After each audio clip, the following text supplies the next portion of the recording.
it's like a cancer in one system. You can't stop. You go on and on and on, and that's the reason. They don't ever stop. Because it's in your blood to find that big one, to retire or to go and to see the world. If you're a gambler and you hit the big jackpot, that feeling, $1 million or 2 million rand or whatever, that's the feeling you have when you find a nice diamond. Once you've seen the diamond on the sorting table, it's quite exciting. But it's got its bad moments too. They've got rifles, they've got AK-47s, 9mm, they've got everything here. And they will kill you like that. South Africa. For more than a century, the area around Kimberley has lured men from all over the world, trying their luck in the tough and dangerous hunt for diamonds.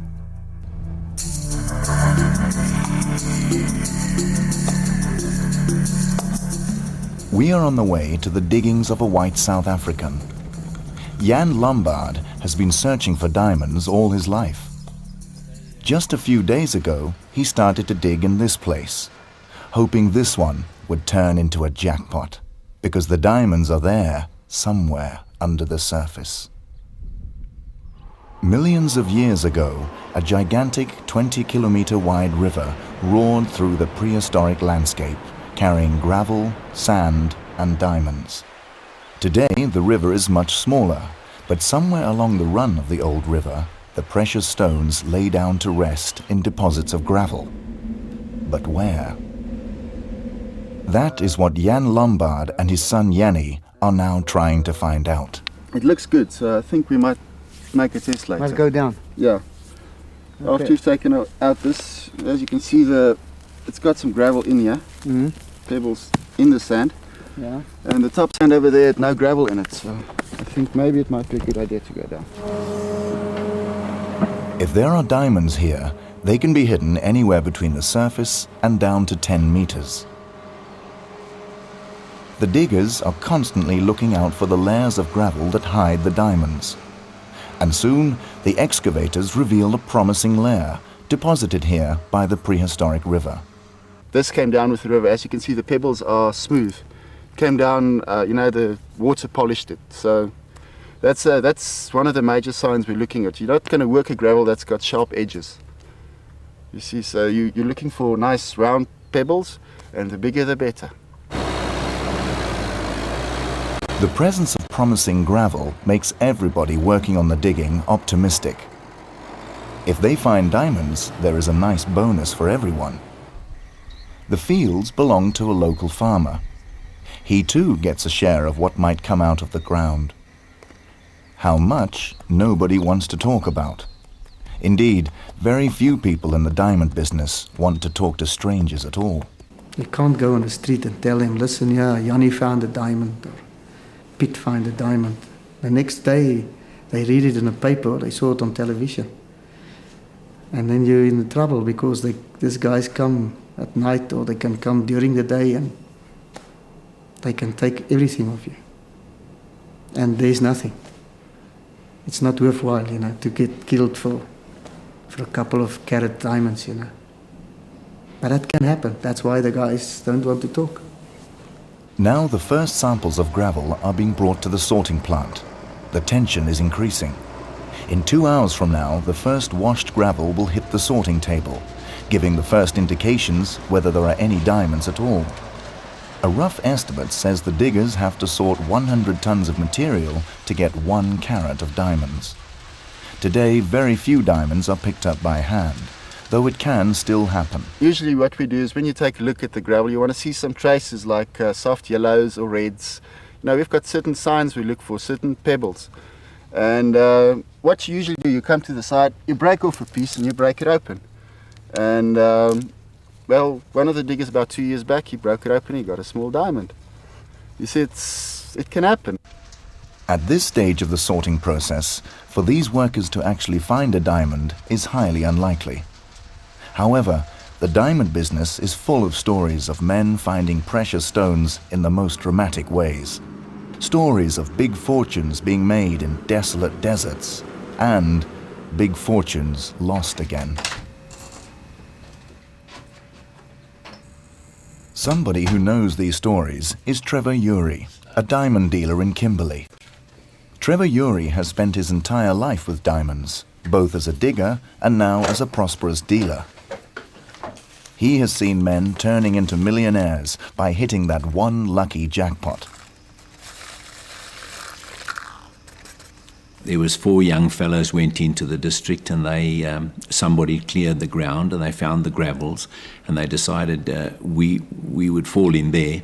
And in 4 days they had a big stone. It was an 86 carater, which they sold for over $500,000.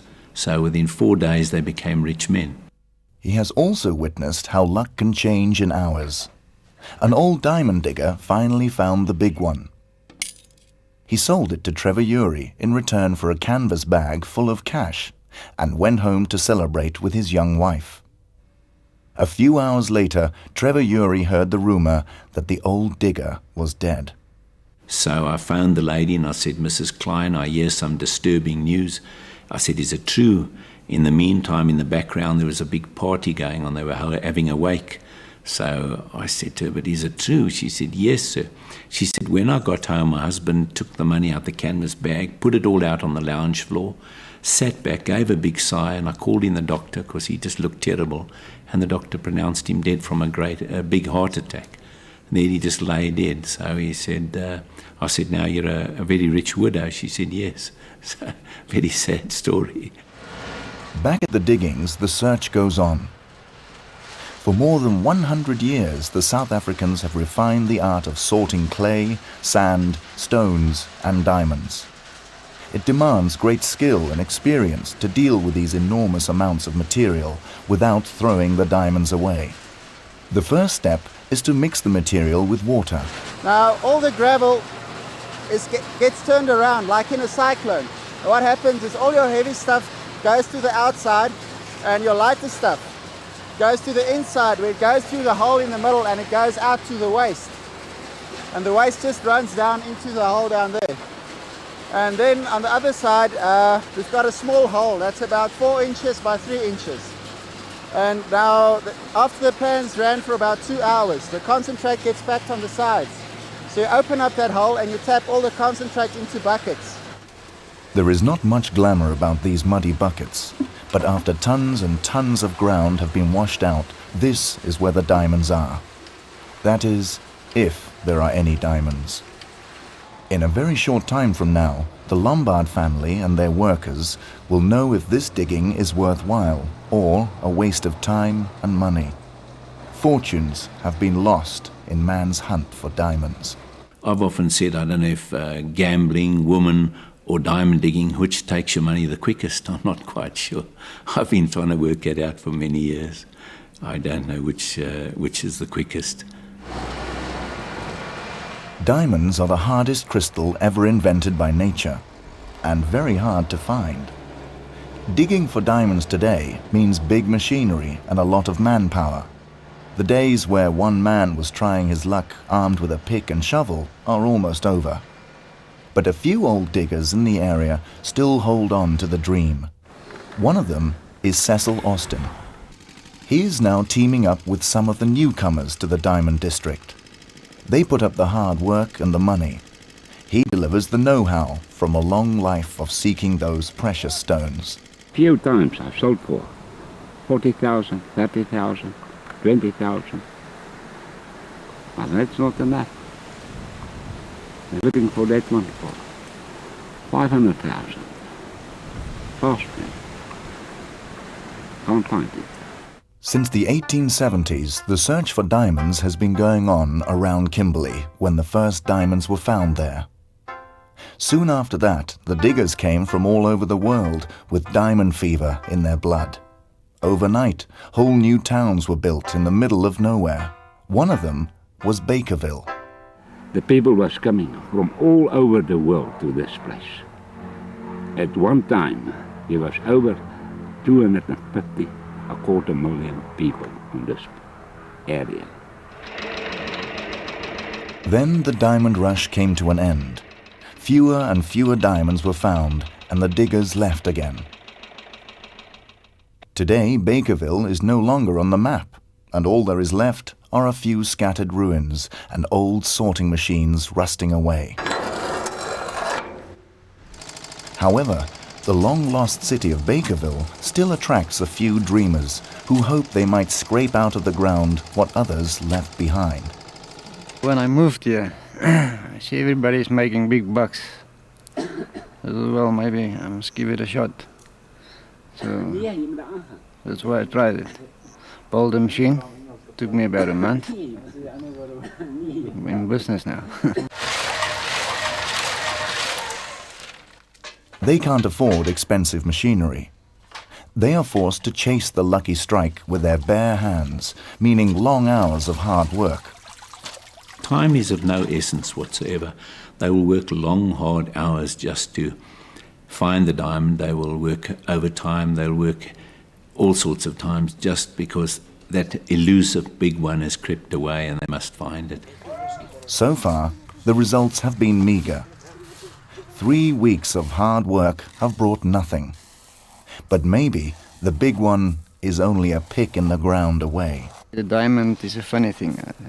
You can work for 3 weeks with no luck, and then all of a sudden you get it. So I think I'll try for another year or so, see what's happening. So hopefully I'll get something. You gamble every day, and every morning you wake up and you think, well, today the big one's coming. Today I must find the big one because it's going to be my day today. And it never comes, and you say, well, then today the sun sets and you think, well, hell, today's gone by, but tomorrow I must get it. And so we go on, hopefully, it must come, and it does sometimes. That is what the Lombard family is now hoping for. The mud is washed away and the gravel sorted in different sizes. The diamonds, being the heaviest material, will gravitate to the center of the sieves. Then the moment of truth has finally come, when the pebbles arrive at the sorting table in an old caravan. There's a couple of stones we look for that's a good indication that there is diamonds or not. And sometimes you don't find any indication when there's just diamonds. There's no sure way of telling that it's gonna be something. It's a gamble. Sometimes they are there, sometimes they're not. You can only look at the gravels and say, well, the gravels look good to me, we should find diamonds, but you can never be certain. Sometimes there's beautiful gravels, no diamonds. Another time, very thin gravels, very uninteresting gravels, and there you find a lot of diamonds. So far, no diamonds have emerged on the sorting table, but the signs are good. There they are. You see, we call this red luck. And that usually when you find it, you got a bit of luck. So, I don't know. Oh well. Nothing in this one as well. Nothing came out of the first gravel from this new digging, but people are still optimistic. The family decides to dig deeper in search for layers of diamond-bearing gravel, and the search for precious stones goes on under very hot and humid conditions. Temperatures from 32 to about 42, 45 degrees Celsius. So, as you can see, my lips were burnt and I didn't have a very pleasant time here in the sun. But sometimes it's worth it, other days, just tough luck. Today is tough luck. Not a single diamond lights up the sorting table. Things are not looking too good. Maybe this digging is a total waste, but they decide to continue. Also because leaving a digging is always difficult. You never know if you're going to stop here today and 5 meters away the big diamond's lying. The next digger comes and he continues with that claim and he finds the big diamond and you've missed it. So that's what happens sometimes. The sun is beating down around midday and the dry heat is getting almost unbearable. Everybody is looking for a bit of shadow. While the last material is being sorted at the digging, Jan Lombard is on his way to a nearby town, trying to do a bit of business on the side. Some years ago, Jan Lombard began to buy and sell diamonds. Once a week, there is a diamond market where all the diggers in the area try to sell their findings. How's the market?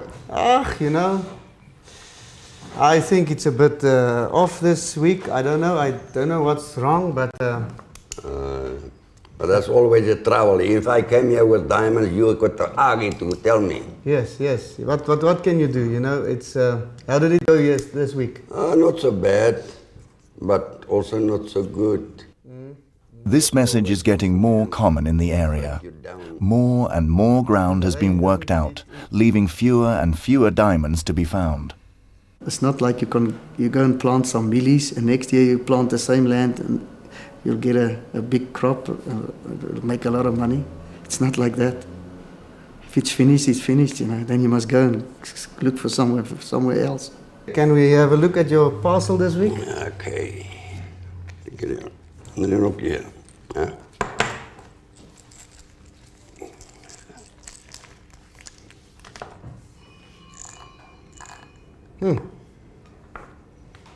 Look all right. How much a diamond is worth depends on what can be cut out of it.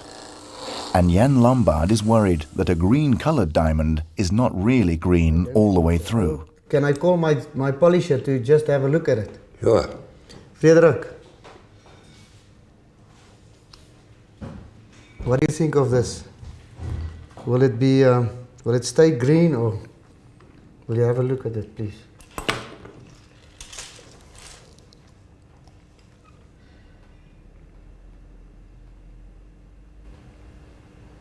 It's going to turn yellow. Is it? Then my offer is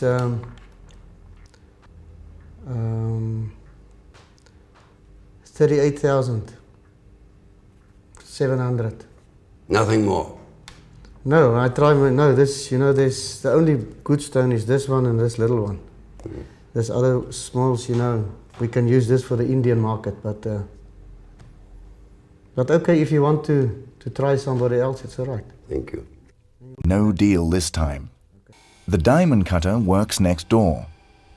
Diamonds are so hard that only another diamond, or diamond dust, can cut this valuable crystal. Big money is at stake. One wrong move and a stone worth thousands of dollars is destroyed. Great amounts are passing through these hands, and sadly enough, this is also known by the wrong people. There's quite a few murders that happened here, and robberies, and so we have to be prepared. 20, 30 years ago, you never heard of robberies. Today, it's an in thing. They rob each other every week. We hear of a robbery of somebody. If it's not a diamond buyer, it's a diamond digger. It's somebody in the diamond business, and they hijack them. They do all sorts of things. So there's tremendous fear in the diamond business. It is late afternoon. A long and hard day's work at the digging gave absolutely nothing. This is an unpleasant feeling, but the coming darkness of the night gives way to even more unpleasant experiences. At night, the diggings often get unwelcome visitors. The pan scrapers. They want to steal the diamond-bearing gravel left in the machines. The diggers have to be prepared to defend their property. It's like you go into a war. You never know if that guy will turn around and shoot you. If you do a thing, you must do it quickly, and you must catch him very quickly. To protect his digging, Jan Lombard has now employed a night guard, a big Zulu that follows one very basic instruction: shoot to kill. You can't go at night to your place because I've got a guard there. And even if it's me, I must, I put normally a light on my vehicle, a red or a green light, and he knows it's me. And then I can come and visit him, but otherwise you can't go there. He shoot, and he will kill you if you go there.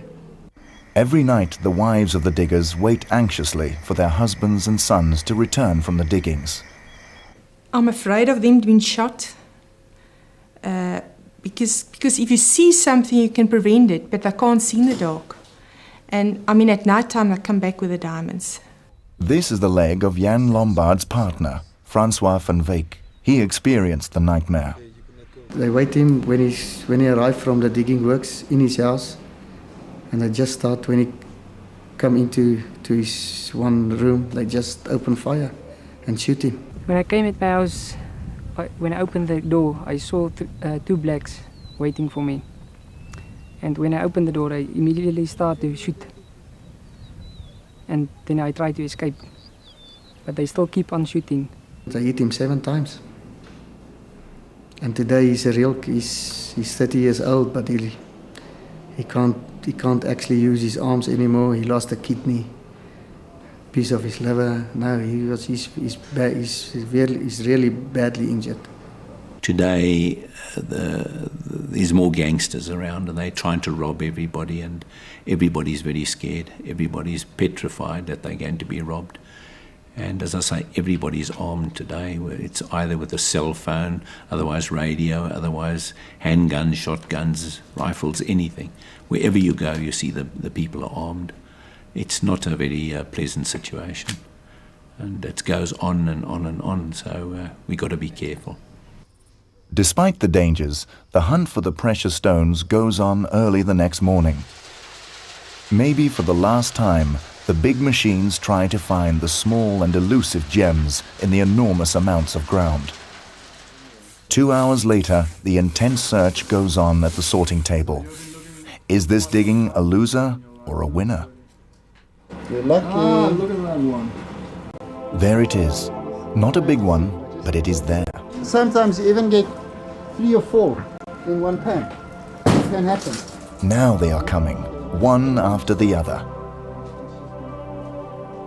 The diggers have hit a pocket of diamonds.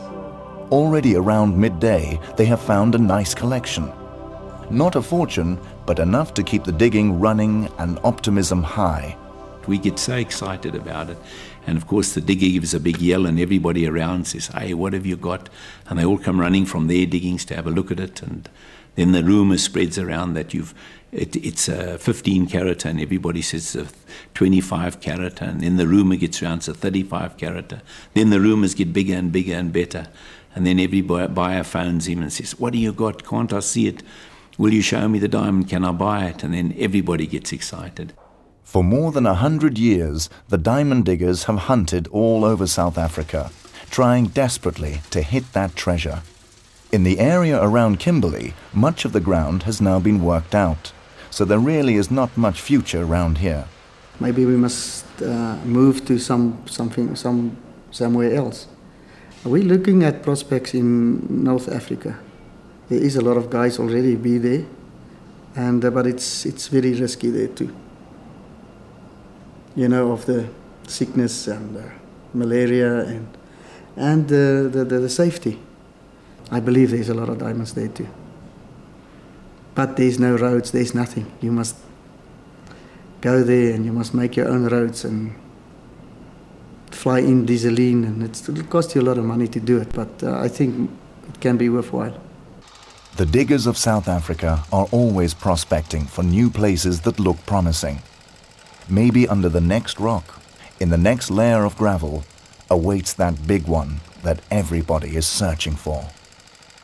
I think diamond diggers don't really stop working. I think the day you put them in the box when he stops. I think when you put him in his coffin and lower him down, that's the last day. He goes back to the ground. He's always been scratching the earth. He never stops. They never seem to retire. I know old diggers, and they go on and on and on. There's no stopping them. It's exciting.